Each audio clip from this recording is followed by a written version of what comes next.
diferencial é uma poderosa ferramenta matemática para analisar como as coisas variam. As manivelas de controle dessa ferramenta são umas poucas e simples regras de cálculo de derivada. Em algum lugar, há cerca de 600 anos antes de Cristo, alguém descobriu que se você quiser obter sons agradáveis a partir das cordas de um instrumento, o comprimento das cordas deve estar na razão de números simples, como 1/2. Isso é chamado de harmônicos de Pitágoras. A descoberta foi importante porque ela foi a primeira conexão descoberta entre a matemática e o mundo físico. Infelizmente, essa conexão foi esquecida por muito tempo e retomada lenta e laboriosamente milhares de anos mais tarde. Uma pessoa que certamente a dominou foi Galileu Galilei. Eu quero ler a vocês algo que Galileu escreveu. Esse livro foi publicado em Roma em 1623 e é chamado Saggiatore, que geralmente é traduzido por ensaiador. Mas eu prefiro chamá-lo o experimentador, porque acho que é mais próximo daquilo que Galileu tinha em mente. Galileu tinha o mau hábito de fazer suas famosas anotações em italiano, mas eu as traduzirei conforme formos prosseguindo.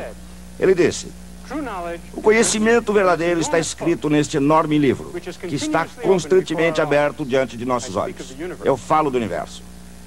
Mas ninguém pode entendê-lo sem que antes entenda a linguagem na qual ele está. Está escrito na linguagem matemática. Assim, para nos prepararmos para ler o livro do universo, nós precisamos primeiro aprender os símbolos e o vocabulário da linguagem matemática. É uma linguagem precisa, poética e mesmo musical. Durante muito tempo, os físicos têm usado a linguagem matemática. E desde aproximadamente 600 anos antes de Cristo, os músicos também a usam. Da mesma forma, como todas as linguagens, incluindo a música, a matemática tem seu próprio vocabulário, suas próprias regras e símbolos, sua precisão e elegância, sua poesia e sua história. Uma parte dessa história foi Galileu Galilei, que tinha algo de inconformista. Foi um traço que ele herdou de seu pai, Vincenzo, que foi um músico perfeito. Musicalmente, Vincenzo recusou-se a ficar preso a formas tradicionais, um comportamento que se tornaria marca registrada da família. Ele escreveu um livro opondo-se ao uso dos harmônicos de Pitágoras entre os seus contemporâneos musicais. Ele considerava os antigos instrumentos de cordas gregas simples demais para as complexas estruturas musicais da Renascença italiana. Mais tarde, tal pai, tal filho, Galileu considerou os padrões da matemática grega simples demais para expressar suas ideias.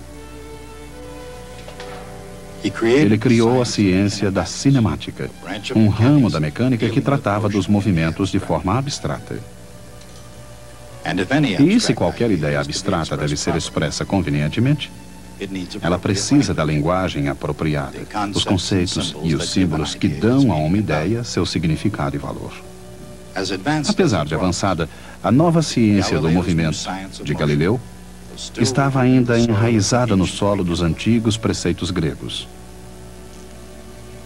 E era algo completamente novo a florir no campo da matemática e da ciência. Os estudiosos precisavam de uma linguagem mais requintada do que aquela que se usava desde Arquimedes e Euclides. Em outras palavras, depois de Galileu, os físicos precisaram de uma linguagem avançada. Menos de 25 anos após sua morte, esta linguagem seria descoberta e, de uma maneira ou outra, utilizada para sempre. Ela passou a ser chamada cálculo diferencial. O cálculo diferencial é muito poderoso. E, como qualquer linguagem, ela deriva seu poder da ideia que está por trás dela, a derivada. A derivada está para a cinemática como a roda está para as viagens. Um meio simples, mas muito eficiente para se ir de um lugar para outro. E para se obter uma melhor visão do que mais a derivada pode fazer, nada melhor que um pequeno exercício. Para começar, a derivada não se aplica somente a um corpo em movimento horizontal, ou somente a um corpo em movimento vertical. Para cima, para baixo, para qualquer lado. Derivada é uma medida da velocidade de variação de qualquer função num dado ponto ou instante. Como foi ilustrado pela lei de Galileu dos corpos em queda livre, velocidade é a derivada da distância. Mas é mais do que isso. Uma derivada pode representar a velocidade de variação de qualquer coisa. Por exemplo, da densidade populacional dos delfins com relação ao aumento ou diminuição da temperatura da água. Ou da velocidade de variação do volume de um balão em função de sua área superficial. Ou da taxa de variação do preço da pizza dependendo de seu tamanho. Claramente, então, o conceito de derivada é muito amplo. Mas o processo mecânico de derivação, o cálculo diferencial, necessita de um procedimento prático. Do contrário, o conceito não nos leva a lugar nenhum. Finalmente, sem as regras de diferenciação, o simples conceito de derivação torna-se uma luta penosa. No final de tudo, ele ajuda a entender algumas definições a mais ao longo do caminho. Assim, antes que seja tarde demais para voltar, pense na aclividade. No plano inclinado, a aclividade é a razão entre a variação da altura e a variação de distância horizontal. Essa razão, um número, é chamado de inclinação. Por exemplo, suponha que a elevação de um plano inclinado aumente 15 metros em cada 100 metros. O viajante subiria 15 e viajaria 100 metros horizontalmente. A inclinação é de 0,15. Um morro com inclinação 0,30 é 2 vezes mais íngreme que um com inclinação 0,15. Quanto maior a inclinação, tanto mais íngreme é o morro. Quando a inclinação é grande, a proeza para se chegar ao pico não é pequena. Quando a inclinação é pequena, próxima de zero, é fácil prosseguir. Quando a inclinação é negativa, o caminho é morro abaixo. Embora a matemática possa ser complacente, ela pode apresentar altos e baixos, e ela sempre o faz. Ninguém sabe quem foi que primeiro perguntou qual o melhor jeito para se ir daqui para ali. Mas a resposta, em termos algébricos, foi dada pela primeira vez por um matemático francês chamado Fermat. Em 1629, ele surgiu com a ideia de achar a linha tangente a uma curva num dado ponto dela. Em 1638, Fermat dividiu a sua descoberta com seu conterrâneo René Descartes, que tinha o seu próprio método para achar tangentes a curvas algébricas. Muitas dessas ideias matemáticas, especialmente aquelas de Fermat, foram mais tarde desenvolvidas por Wilhelm Leibniz e ainda Isaac Newton, num método geral e sistemático de análise matemática, o cálculo diferencial. Deixando a história de lado, pelo menos por enquanto, algumas questões pertinentes permanecem. Por exemplo, em uma curva que varia suavemente, existe uma variação constante da inclinação. Como então, na linguagem atual, calcula-se a inclinação num dado ponto qualquer?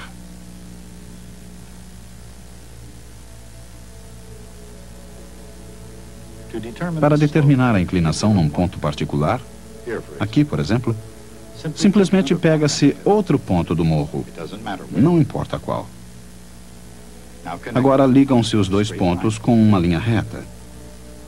Essa linha é chamada corda, e sua inclinação depende da posição do segundo ponto. Se o primeiro e o segundo pontos estiverem razoavelmente próximos, a corda é uma boa aproximação da trajetória da bicicleta. Agora, mova o segundo ponto para mais próximo do primeiro. Mova-o ainda para mais perto. A inclinação é um número. Conforme os pontos se avizinham, o número se aproxima de um certo valor. É razoável chamar esse número de inclinação do morro naquele ponto. A linha com tal inclinação, passando por esse ponto, é chamada de linha tangente. A linha tangente não é nada mais do que aquilo em que se transforma a corda quando os pontos se avizinham. A inclinação da linha tangente naquele ponto é a inclinação do morro. A velocidade instantânea pode ser calculada pelo mesmo processo. A lei de Galileu dos corpos em queda, aplicada aqui para um público bastante indeciso, é mais do que um experimento mórbido. É o cálculo diferencial indo para o salvamento. Mudança de distância dividida por variação do tempo. A razão é a velocidade média durante o dado intervalo de tempo. Quando esse intervalo tende a zero, o valor limite da velocidade média é a velocidade instantânea. Variação na elevação dividida pela variação de distância na horizontal. O resultado é a inclinação de uma corda ligando os dois pontos. Quando a distância horizontal tende a zero, o valor limite da inclinação da corda é a inclinação naquele ponto. Diferenciação. Os objetivos e métodos de cálculo diferem, mas não os conceitos essenciais nem os procedimentos. Velocidade é a derivada da distância em relação ao tempo. Inclinação é a derivada da elevação com respeito à distância horizontal. Em qualquer caso, uma derivada é o que acontece a um quociente, uma razão de dois números, quando ambos, numerador e denominador, tendem a zero, antes deles chegarem realmente a zero. Pequenos números são representados pela letra grega delta. Delta y é uma pequena variação em y. Delta x, uma pequena variação em x.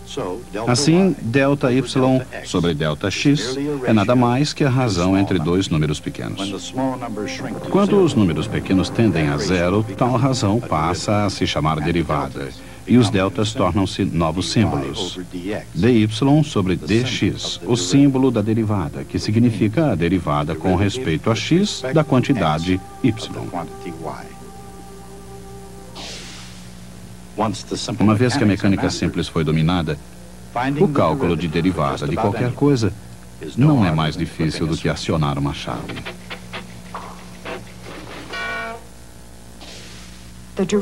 A derivada de uma função é a inclinação de sua tangente em cada ponto. A derivada de uma função é, por sua vez, uma função. Se a função é linear, sua inclinação é constante e sua derivada é essa constante.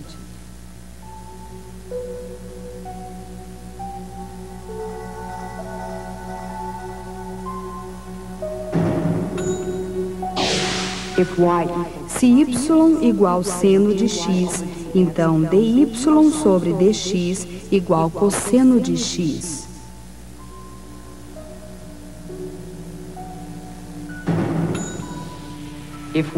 Se y igual cosseno de x, então dy sobre dx igual menos seno de x.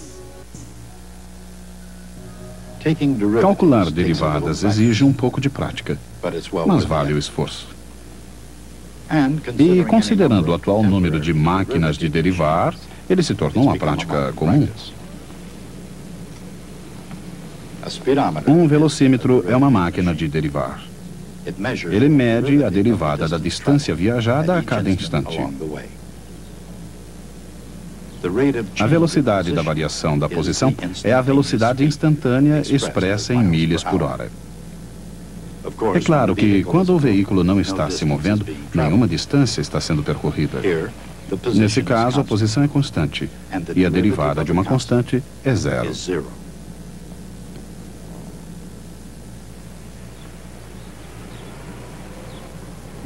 Matemática é uma linguagem construída em estruturas gramaticais.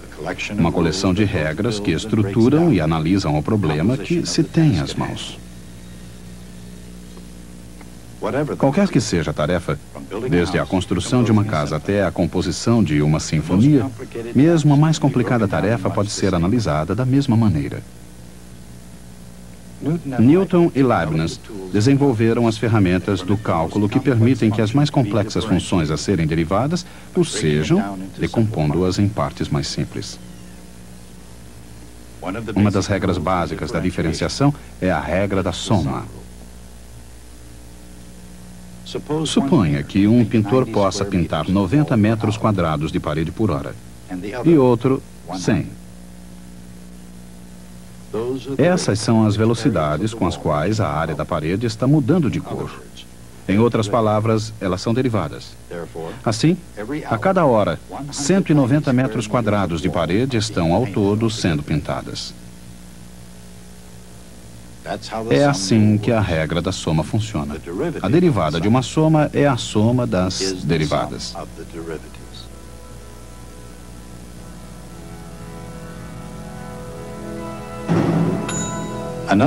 Outra ferramenta útil é a regra do produto, que é usada para se achar a derivada do produto de duas funções.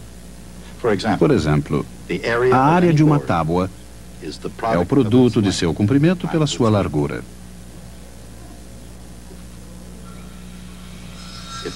Se o comprimento diminui, a variação de sua área é a sua largura vezes a variação do comprimento.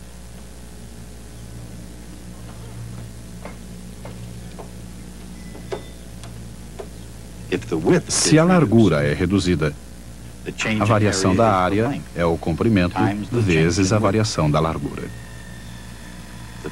A variação total da área é a soma dessas variações. Isso é verdade tanto no produto do carpinteiro, como também na linguagem do cálculo diferencial.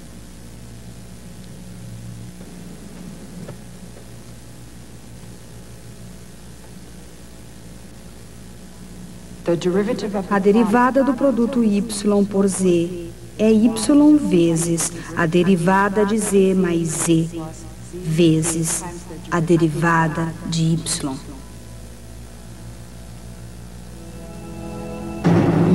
Usando essa regra, é possível achar-se a derivada de x ao quadrado.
Ou de x à terceira potência, ou x a qualquer potência n.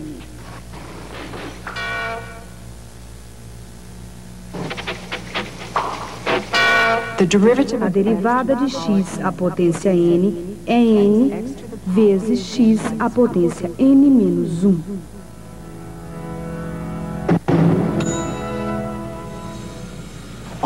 Frequentemente, uma operação depende da outra. Por exemplo, Suponha que um veículo tenha um consumo de 17 milhas por galão. Isto é uma derivada. Se y é a distância percorrida e n a quantidade de combustível consumido, então 17 milhas por galão é igual dy sobre dx.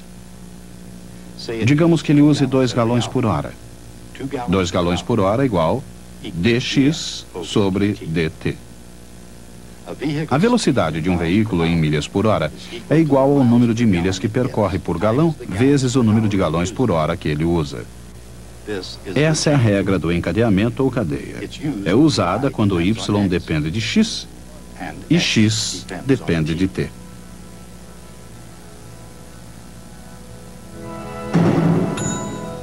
A regra da soma. A regra do produto. A regra da cadeia. Essas 3 regras representam a gramática do cálculo diferencial.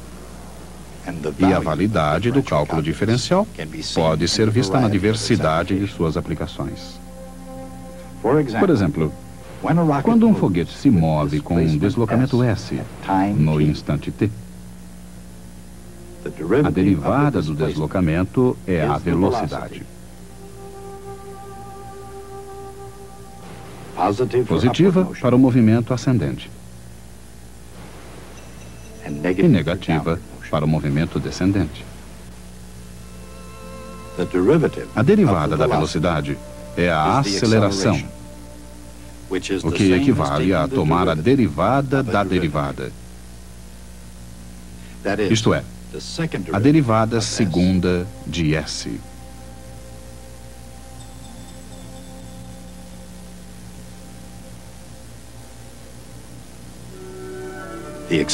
A aceleração é a derivada segunda da posição do foguete.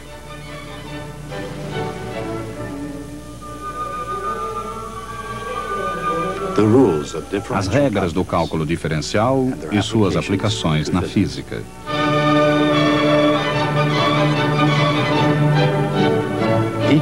Cada uma atua como um instrumento único que toca na arte e na ciência da matemática. Trabalhando juntas, harmoniosamente, elas podem misturar notas ou números numa melodia exótica.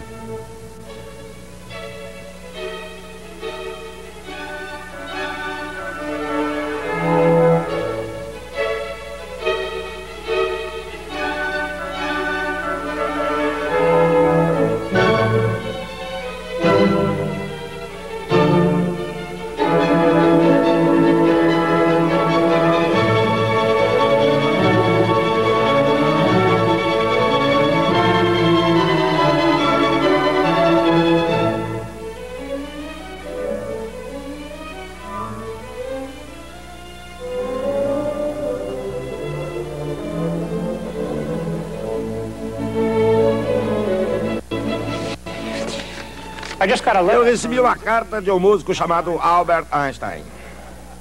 Ele a enviou em 1912. O correio às vezes é tão lento. Mas não é isso que eu quero discutir. Na verdade, ele não enviou a mim, mas para um amigo dele. Eu a consegui na biblioteca. De qualquer forma, ele dizia: eu estou me ocupando exclusivamente com o problema da gravitação. E agora eu acredito que suplantarei todas as dificuldades. Mas uma coisa é certa. Eu comecei a ter um grande respeito pela matemática. A sutil parte da qual, em minha ignorância, eu tinha até agora olhado como puro luxo. Einstein trabalhou com gravitação por mais de 4 anos, resultando daí a teoria da relatividade geral. É a mais difícil teoria matemática da física. O que Einstein quis dizer com sutis partes da matemática que pareciam luxo? Será que ele realmente acreditava que ele poderia ter progredido sem fazer cálculos? Bem, é claro que não. O ponto é que os físicos têm uma certa arrogância em relação à matemática. Por exemplo, você pode ter a impressão que através dessas simples regras você pode obter a derivada de qualquer função. Isso não é verdadeiro. Seja uma função cujo gráfico pareça uma pirâmide egípcia. Bem, é fácil ver qual é a inclinação aqui e aqui. Mas no pico você teria um problema. Não há inclinação nesse ponto. A função não tem derivada nesse ponto. Eu nunca disse nada que pudesse fazê-los acreditar que isso nunca aconteceria. Para os físicos, a matemática é apenas uma ferramenta. Ela deve ser usada para se executar algo. Mas um verdadeiro matemático é o guardião da precisão do pensamento. O que interessa ao matemático é a matemática em si. Quando um matemático faz uma afirmação sobre derivadas, essa afirmação deve levar em consideração qualquer exceção, independentemente de sua raridade, como o pico de uma pirâmide. Esse é o tipo de sutileza com a qual Einstein estava preocupado. Até a próxima vez.